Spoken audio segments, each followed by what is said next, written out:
इंदौर का एक कपल मेघालय जाता है हनीमून मनाने के लिए। 21 मई के दिन मेघालय पहुंचता है, शिलोंग पहुंचता है, होटल लिया जाता है, 2 दिन घूमते फिरते हैं, स्कूटी किराए पर ली जाती है, गाइड भी किया जाता है। लेकिन 23 मई को यह कपल आखिरी बार देखा जाता है। उसके बाद इनका नाम है सोनम रघुवंशी और राजा रघुवंशी। उसके बाद राजा रघुवंशी की डेड बॉडी मिलती है, जो स्कूटी किराए पर ली थी वो 25 किलोमीटर दूर मिलती है। और सोनम रघुवंशी आज मतलब जब 8 जून के दिन आपसे बातचीत कर रहे हैं, आपके सामने हैं, तब तक वो लापता है, उसका कोई पता नहीं चल पा रहा है। रोज नए नए वीडियो सामने आ रहे हैं, नए नए खुलासे हो रहे हैं, लेकिन परिणाम तक नहीं पहुंच पा रहे। लेकिन आज मेरे वरिष्ठ सहयोगी अनुपम प्रसून मेरे साथ हैं, एक वीडियो ये खोज कर लाए हैं जिसमें दिख रहा है दोनों साथ हैं। स्कूटी पर बैठने से पहले सोनम फोन पर बात कर रही है, चैट कर रही है, लेकिन राजा से दूर जाकर कर रही है। क्या यह मिस्ट्री, उसी का खुलासा करेंगे। सर बहुत बहुत स्वागत आपका।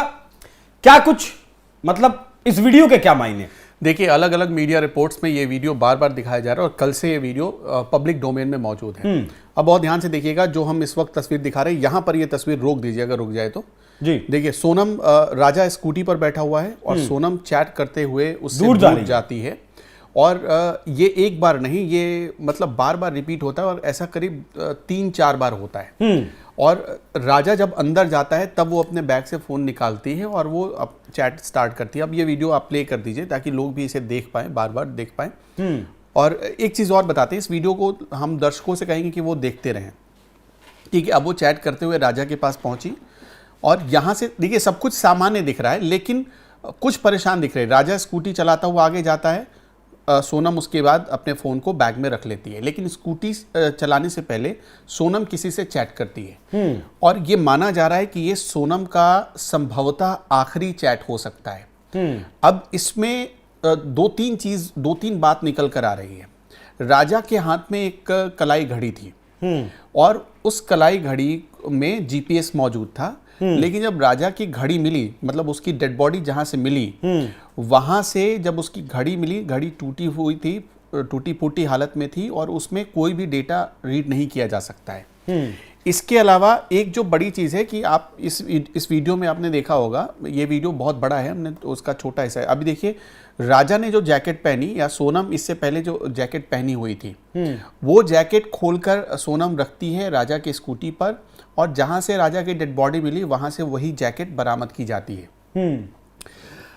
अब इसमें जब इन सारी कड़ियों को जोड़ा गया तो इसमें एक लड़का है जिसका नाम, जो वहां पर टूरिस्ट गाइड था, टूरिस्ट गाइड से इस पूरे मामले में पूछताछ हुई। अब पूछताछ किया मीडिया वालों ने, अलग अलग मीडिया ग्रुप से जाकर मीडिया वालों ने पूछताछ की जी। तो पूछताछ में ये पता चला कि इन्होंने एक टूरिस्ट लिया था वहां पर और टूरिस्ट लेने के बाद उस टूरिस्ट को कुछ घंटों के लिए इन्होंने हायर किया। पहले इन्होंने जिससे बात की थी उसको इन्होंने फाइनल नहीं किया था। मतलब आप कहीं अनजान जगह पर जाते हैं और ख़ासतौर पर नॉर्थ ईस्ट में जब लोग जाते हैं तो बहुत सारे लोग ऐसे होते हैं जो टूरिस्ट हायर आमतौर पर गाइड कर लेते हैं। हाँ, तो गाइड लेते हैं, गाइड उनको लेना पड़ता है, माफ़ करिए, गाइड उनको लेना पड़ता है।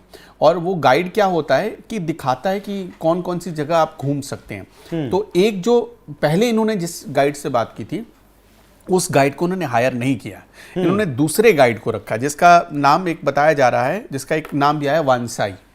वानसाई को उन्होंने हायर किया और वानसाई इनको लेकर गया जिस तरफ ये जाना चाहते थे, जिस पुल के पास से डेड बॉडी मिली है उस पुल की तरफ ये जाना चाहते थे। और वहां से वानसाई पहले दिन तो इनको ले गया, लेकिन उसके बाद दूसरे दिन इन्होंने वानसाई को मना कर दिया कि हम आपके साथ नहीं जाएंगे, हम अकेले चले जाएंगे।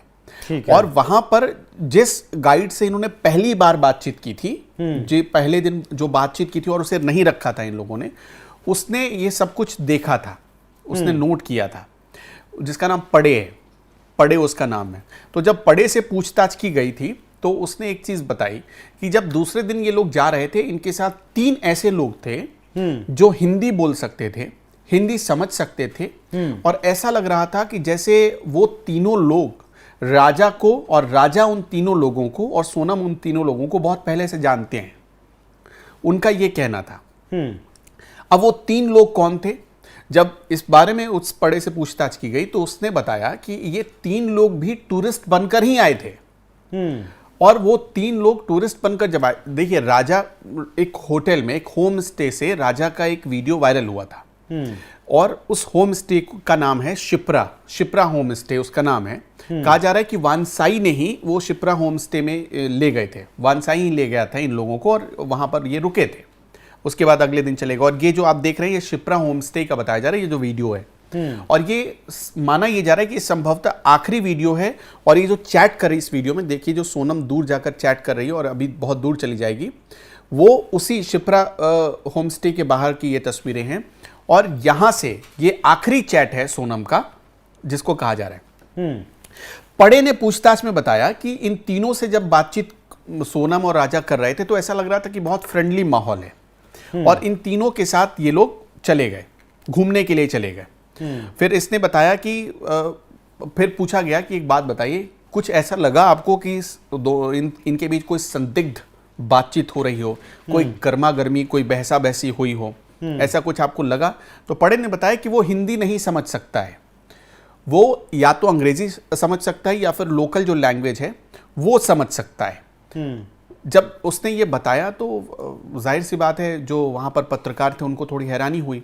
पड़े ने बताया कि लेकिन हाव भाव से ऐसा लग रहा था कि सब कुछ नॉर्मल है। उसके बाद जो वानसाई के साथ ये लोग गए थे पहले दिन घूमने के लिए, वानसाई से पूछताछ की गई तो वानसाई ने बताया कि देखिए हमने भी देखा था कि वो 3 लोगों के साथ जा रहे थे, लेकिन हमने उनको आते हुए नहीं देखा, ना तो सोनम को देखा और ना ही राजा को देखा। हमने तो ये भी देखा कि जिस स्कूटी से ये लोग घूमने जाते थे वो स्कूटी भी खड़ी नहीं थी पार्किंग में। तो हम फिर उसके बाद, क्योंकि यहाँ बहुत सारे टूरिस्ट आते हैं तो हमने इतना ज़्यादा ध्यान नहीं दिया। फिर उसने बताया कि हम अचानक एक पता चला कि स्कूटी, एक डेड बॉडी मिली है। वानसाई ने बताया कि अचानक फिर कुछ दिन बाद पता चला कि एक डेड बॉडी मिली है। फिर पता चला कि डेड बॉडी से 25 किलोमीटर दूर एक स्कूटी मिली है।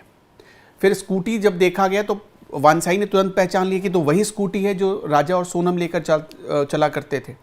फिर उसने बताया कि इसका मतलब ये हो सकता है कि इनके साथ कुछ हुआ है। अब क्या हुआ ये एग्जैक्ट किसी को नहीं पता। अब लोग ये कयास लगा रहे हैं, देखिए इसमें जो सोशल मीडिया पर या अलग अलग रिपोर्ट्स या सोर्सेस के इस वक्त बातचीत चल रही हो, देखिए घर वालों का पहला शक क्या है कि सोनम जिंदा है, सोनम को राजा का मर्डर किया गया, राजा के मर्डर करने वाले लोग ही हैं जो सोनम को अगवा करके बांग्लादेश ले गए हैं, ऐसा हो सकता है, एक संभावना है। ठीक, अभी तक किसी भी जगह पर सोनम के जैसे फोन यूज कर रही थी तो फोन से लोकेशन ट्रेस किया जा सकता था। आखिरी बातचीत आपने देखा, वो बातचीत सामने आ ही गई है, उस बातचीत में भी कुछ संदिग्ध नहीं है। हाँ, सोनम अपनी सास को कह रहे हैं कि हम ऊंची चढ़ाई कर रहे हैं, मैं उपवास में हूँ, ये सब बातें उसने बताई थी, उपवास में हूँ, सब कुछ ठीक है, यहाँ बिल्कुल वीराना सा है, सिर्फ एक आदमी आगे चल रहा है। लेकिन जो वानसाई और पड़े ने बताया कि 3 आदमी इनके साथ थे, ये उसी दिन की बात है। और बताया ये जा रहा है कि जब ये सास से सोनम बातचीत कर रही थी तब दोपहर 1:30 बजे का वक्त था और ये जो वीडियो आया है ये करीब 2:30 बजे के आसपास का है। और जो अचानक इसके बाद फ़ोन ऑफ होता है और सब कुछ गायब हो जाता है, ये करीब 3 बजे के बाद से होता है उसी दिन। ये 22 मई की बात है, ये 22 मई के बाद 23 मई की बात है और 23 मई के बाद से ये सब कुछ ऑफ हो जाता है। उसके बाद कोई कनेक्शन नहीं हो पाता परिवार वालों का और राजा रघुवंशी और सोनम रघुवंशी के बीच। अब कुछ लोग ये कयास लगा रहे थे, इसमें एक एंगल ये निकला कि क्या सोनम और राजा के बीच सब कुछ ठीक था। देखिए, दोनों के बीच अरेंज मैरिज हुआ था, दोनों के फैमिली के रजामंदी से हुआ था। जब अरेंज मैरिज ठीक हुआ था तो दोनों के परिवारों में अच्छे संबंध थे और राजा और सोनम की रजामंदी के बाद ही दोनों परिवार राजी हुए थे शादी करवाने के लिए। तो इसलिए दोनों के बीच कोई विवाद था, इसकी कोई संभावना बनती हुई नजर नहीं आ रही है।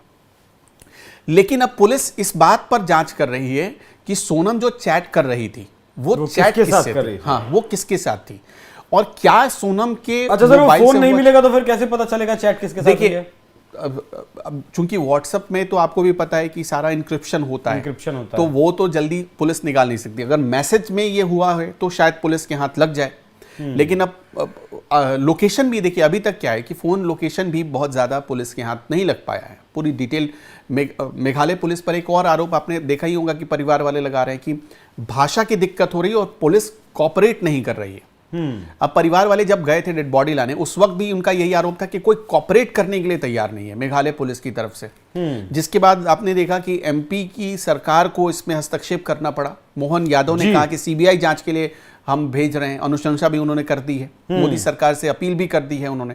और इसकी पूरी संभावना बनती नजर आ रही है कि मोहन यादव सरकार की अनुशंसा पर हो सकता है कि सीबीआई जांच इसकी शुरू भी हो जाए, कुछ दिनों में इसका ऑर्डर भी हो जाए, ऐसी भी संभावना बनती हुई नजर आ रही है। ठीक है। लेकिन इस वक्त देखिए, मेघालय पुलिस हो या मध्य प्रदेश की पुलिस, क्योंकि मध्य प्रदेश में भी ये मामला है, तो सबकी जो सबसे बड़ी जो प्राथमिकता है वो है कि सोनम के बारे में पता करो, वो जिंदा है या उस किस हालत में, जिंदा है तो किस हालत में है, और अगर जिंदा है तो उसे सबसे पहले जिंदा वापस लाना एक चुनौती है। अगर पुलिस कोई कड़ा एक्शन लेती है तो जाहिर सी बात है सोनम को खतरा हो सकता है। इसलिए भी मुझे ऐसा लगता है कि इस पूरे मामले में जो कुछ कानूनी रूप से पुलिस अगर फूंक फूंक कर कदम रख रही है तो उसका सबसे बड़ा पहलू ये हो सकता है। ठीक है सर, बहुत धन्यवाद। तो ये जो मर्डर मिस्ट्री है सोनम रघुवंशी और राजा रघुवंशी के बीच की, नहीं पता चल पाया अब तक कि सोनम कहाँ है, अगर मर्डर हुआ है तो क्यों हुआ है, लूटपाट करना उद्देश्य था, बांग्लादेश लेकर जाया गया जो है सोनम को, या फिर कुछ और मामला था, हकीकत क्या है उससे अभी पर्दा उठना बाकी है। बाकी इस मामले का ये अब तक का पूरा अपडेट था, इससे ज्यादा भी इसमें कुछ पता नहीं चल पाया। बाकी जो भी कुछ अपडेट मिलेगा इस केस में, इस मर्डर मिस्ट्री में, वो आप तक हम सबसे पहले पहुंचाएंगे। बाकी इस विषय पर आप सोचते क्या है कमेंट कर जरूर बताइएगा। नमस्कार।